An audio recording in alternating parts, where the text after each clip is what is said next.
Ano yung history repair na ito, sir? Humihin siya tapos biglang namatay. Okay my friend, may panibagong dumayo na naman or nag-walk-in dito sa ating physical shop. Narinig nyo naman siguro ang sinabi ng ating client kung ano nangyari sa iPhone niya. Minute daw ang kanyang iPhone at bigla na lang namatay. Humihin siya tapos biglang namatay.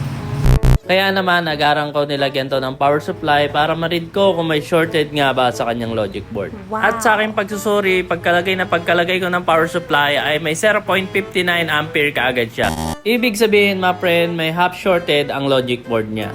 Ito ang dahilan kung bakit nag-shutdown ang logic board niya. Wow. Hinahalin tulad ko to, my friend, sa mga sasakyan kapag nakakasense ang makina ng overheating ay kusang mamamatay ang inyong makina. Pagmasdan nyo mabuti ang sanhi yan ang naging dahilan kung bakit namatay ang logic board na ito. Si Wi-Fi